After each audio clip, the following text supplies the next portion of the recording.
Hello everyone, I'm Renown Zero, and today we're going to be talking about Disney Plus announcing plans for a live-action Gargoyle series, which I think would be a terrible idea because the original Gargoyle series is fantastic and should not be touched. But of course, as usual, Disney has to touch everything and destroy everything that made people's childhoods great, including, I guess, Gargoyles, because what else is left for them to destroy? The Little Mermaid live action was garbage. Snow White is gonna be garbage. The one from the Daily Wire I think is gonna be much better because it'll probably stick to source material. This comes to us from Bounding into Comics. Disney Plus announces plans for live action Gargoyle series helmed by Annabelle series writer Gary Doberman. In an odd bit of poetry, considering how the series protagonist want nothing more than to come to life, Disney has officially announced that a live action Gargoyle series is now in development for their eponymous streaming service. First unveiled to the public on October 16th, courtesy of an exclusive from The Hollywood Reporter, the series will reportedly be produced by the Conjuring Universe architects James Wan and Gary Doberman's Atomic Monster Production Company, with the latter best known for writing the Annabelle and the Nun series films, serving as its writer, producer, and showrunner.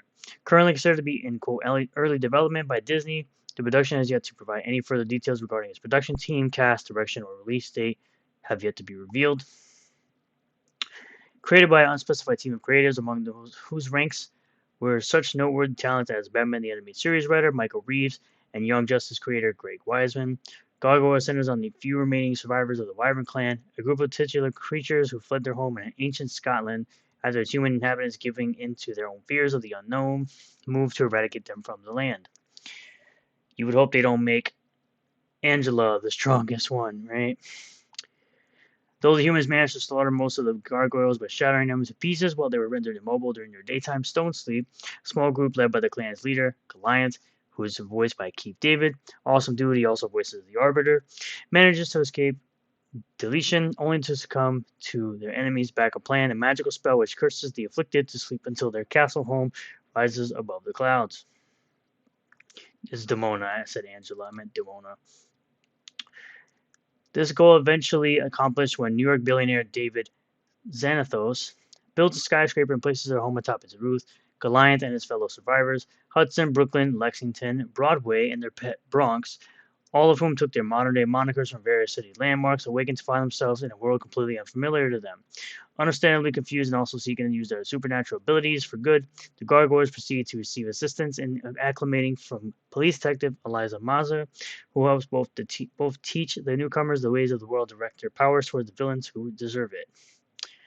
Originally running from 1994 to 1997 for a total of 3 seasons, the series' first 2 seasons will receive critical and commercial success, with Gargoyles to this day still receiving mention amidst conversations and debates regarding the West's best animated productions.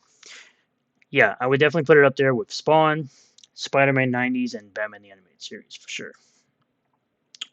However, its last season would not be privy to that same acclaim, as thanks to a combination of many of its original writers having moved to new projects, thanks to the belief that the series would face cancellation and surprise renewal from Disney based on their need to fill the then newly required ABC Saturday morning cartoon block. Gargoyles' third season, subtitled The Goliath Chronicles, has largely gone down in history as an absolute disaster. Though the property lay dormant for the next 10 years, the Gargoyles license would eventually be picked up by independent comic book publishers. Oh my god. Who in turn announced that they would be publishing a new book written by the unfortunate Wiseman, which would ignore the Goliath Chronicles and serve as the series' actual third season, so that's a good thing. Sadly, this endeavor would come to a crashing halt 2 years later, as these people found it too expensive to keep up with Disney's increasing licensing fees. As such, this attempt to revive Goliath and crew was brought to a close only after 18 core issues and a 6-issue miniseries, Bad Guys. However, roughly 16 years later, the property would be revived once again, this time courtesy of a new comic book series published by Dynamite Entertainment. Written once again by Weisman, the aptly titled Gargoyles Season 4 tells a brand new story spinning out of the continuity introduced in the graphics short-lived series. Thankfully for fans of the winged heroes, it seems this attempt to bring Gargoyles back to life has taken, as it not only is the debut revival title still ongoing, albeit coming to a close next month, but Dynamite Comics has also greenlit the publishing of Gargoyles Dark Ages, a spin-off book focused exclusively on the series' resident angel of the night, Demona. So, I don't believe Disney will do this show justice. Although having the writers or people who worked on stuff like Batman the Animated Series and Young Justice, mainly Batman the Animated Series, is a plus, that doesn't mean Disney won't find a way to somehow probably make it woke, probably make Demona the strongest of all the gargoyles. It's always been Goliath. He's the leader. But again, that doesn't mean these people have full creative control over the project.